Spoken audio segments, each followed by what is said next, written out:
दोस्तों ने अमेरिका ने जल्दबाजी में, यूं कहा जाए डोनाल्ड ट्रंप ने अपनी साख बचाने के लिए जल्दबाजी में ईरान के न्यूक्लियर पावर सेंटर पर हमला तो कर दिया, उसका दावा भी कर दिया, तस्वीर भी जारी कर दी। लेकिन यह बहुत भारी पड़ने जा रहा है, क्योंकि आज एक नहीं, दो नहीं, 3 से 4 बड़ी खबर दिखाने जा रहा हूं। खबर नंबर 1 कि अमेरिका ने ईरान के 3 अलग अलग हिस्सों पर हमला किया और दावा किया कि उसने उसकी परमाणु फैसिलिटीज वाला इलाका है पूरी तरह से बर्बाद कर दिया। लेकिन इसमें सच्चाई है क्या? क्योंकि जो ताजा दावा और ताजा तस्वीर ईरान की तरफ से अभी अभी रखी गई है वो आपको दिखाने जा रहा हूं कि कैसे उसने बताया हम तो यहां काम कर रहे हैं, वहां जहां बम दाग रहे थे वो फिजूल में दाग दिए।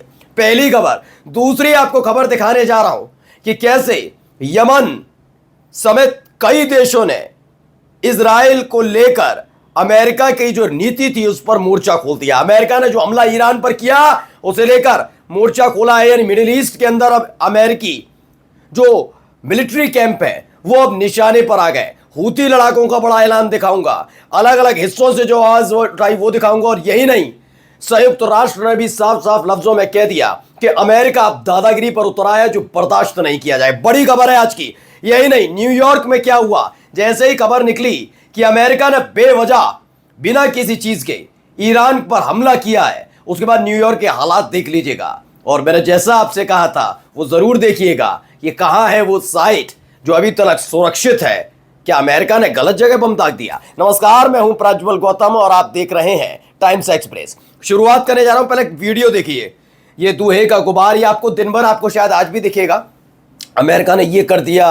जो होते ना इजराइल समर्थक हैं, खासतौर पर मैं उनको इजराइल समर्थक कभी नहीं मानता। वो मुसलमानों से चिढ़ते हैं बस, इसलिए वो इजराइल का समर्थन करते हैं। मुसलमानों को पसंद नहीं करते हैं, इसीलिए वो अमेरिका का समर्थन करते हैं। वो जानते हैं कि अमेरिका उनको क्या घास कितनी डालता है, अमेरिका की फितरत कैसी है, इजराइल की फितरत कैसी है। लेकिन चूंकि ईरान एक मुस्लिम परस्त देश है इसलिए वो ईरान का विरोध करते हैं, सिर्फ यही वजह है। तो उन्हीं लोगों के लिए वो दिन भर इस वीडियो को चलाएंगे, बताएंगे मशरूम उड़ गया, देखो कैसे बना दिया, क्या क्या कर दिया अमेरिका ने जो किया, ईरान की घिग्गी बंद गई, अब सारे मियाँ लोग भागेंगे, मतलब एक गंदगी उगली जाएगी। इसलिए मैं पहले आपको बता दूं, इस तस्वीर, इस वीडियो को देखते चलिए।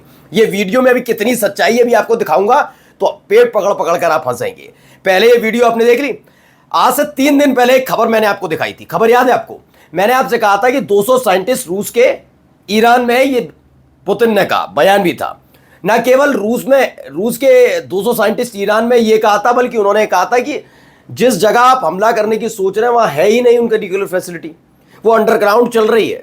ये इजराइल जहां अटैक कर रहा है फिजूल में अपने बम खराब कर रहा है। ये बात पुतिन की तरफ से समझाई गई, लेकिन सुनना तो है नहीं। अब इन्होंने कहा 3 जगह हमने बम दाग दिए, फोर्डो में था, इस्तांग में और इशहाक जगह है, वहां पर हमने 3 अलग अलग जगह किए जहां पर ये काम चल रहा था लगातार। और उसी की तस्वीर निकलकर सामने आई। अब आइए अगली तस्वीर देखिए। ये वीडियो एक और जरा ग्रीन कलर का, ये आपको चीजें दिख रही है, अभी आप समझेंगे इसे। थोड़ा समझने में वक्त लग सकता है लेकिन बता रहा हूं।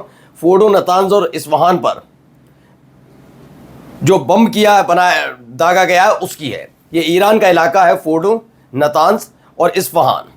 क्या इनको कोई नुकसान पहुंचा? और अगर इनको नुकसान पहुंचा भी तो क्या परमाणु कार्यक्रम रुक गया ईरान का? परमाणु कार्यक्रम कह रहा हूं, परमाणु बम कार्यक्रम नहीं कह रहा हूं, परमाणु कार्यक्रम, क्या वो रुक गया? अभी आपको दिखाऊंगा, वो भी तस्वीर देखिएगा। ये देखिए 3, क्योंकि हाल ही में जो दावा ईरान ने कर दिया उसने अमेरिका के पसीने छुड़ा दिए। क्या कर दिया? हमने तो सोचा था कि हमने सब कुछ सटीक कर दिया, ये फिर वहीं उतर कर आ गए। मैं आपसे कहता हूं कि हर एक की बात सुननी चाहिए। पुतिन ने जो कहा उसे समझ ही नहीं पाए डोनाल्ड ट्रंप। वो जल्दबाजी में थे या वो खुद नहीं चाहते थे, वो चाहते थे कि हमला करके केवल अपनी साख बचा ली जाए। यही उनका उद्देश्य था। क्यों कह रहा हूं अभी देखते जाइए, आगे आइए। ये अब आइए, पहले क्या कह रहे हैं हूती लड़ाकों की तरफ से जो ऐलान किया है हमले के फौरन बाद, जरा पहले उसे सुन लीजिए।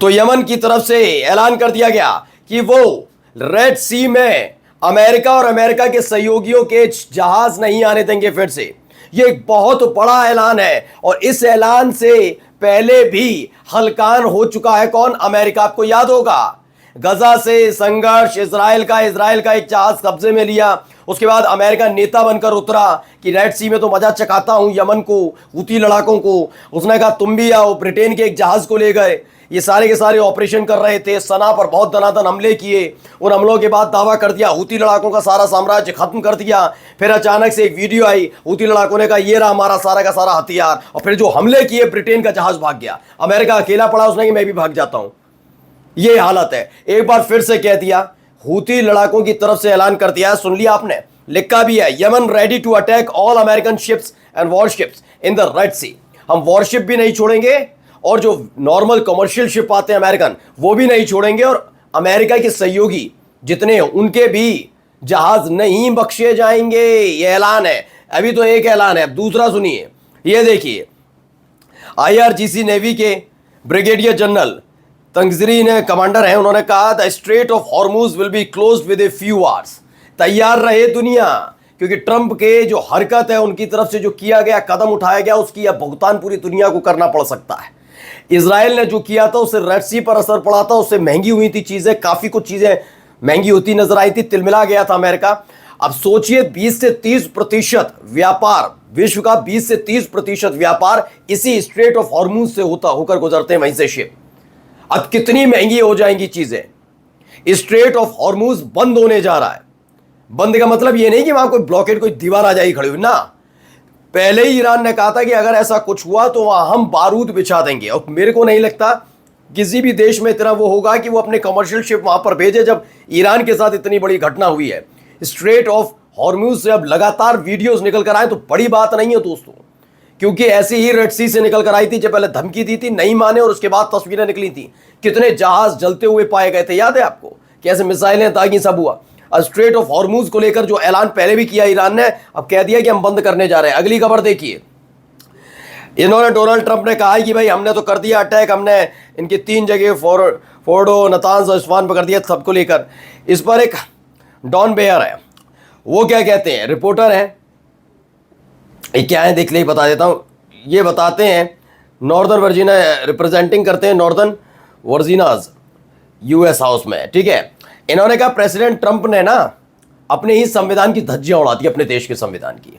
उन्होंने कहा Trump has no constitutional authority to take us to war with Iran without authorization from Congress, and Congress has not authorized it.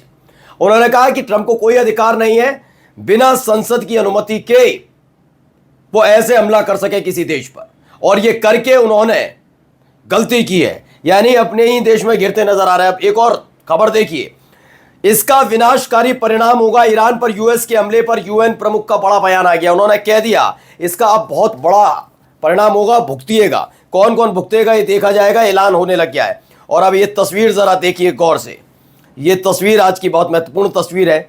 ये देखिए, जाते जाते representative of QOM province, the underground facility of Fordow and nuclear site has not been damage, the damage is above ground. उन्होंने कहा जो इसके ऊपरी हिस्सा है ना, उस पर हुआ है, हमारे पर असर ही नहीं पड़ा, हमें कोई असर नहीं पड़ा, उन्होंने स्पष्ट कर दिया है। यानी कि अभी भी न्यूक्लियर फैसिलिटी पूरी तरह से दुरुस्त है।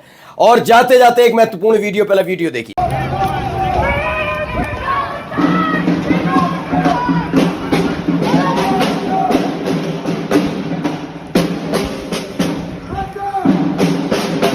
तो ये वीडियो न्यूयॉर्क से निकल कर आई है। ईरान पर हमले के बाद न्यूयॉर्क में हंगामा हुआ है। ईरान के झंडे आप देख ही रहे, जैसे ही हमला हुआ उसके फौरन बाद ही कैसे भगदड़ जैसे हालात बने हैं। क्या कुछ हो रहा है, इसकी अगली अपडेट आपके सामने लेकर आऊंगा, लेकिन फिलहाल इन सब के बीच काफी कुछ बदल गया अमेरिका के इस हमले से। नमस्कार।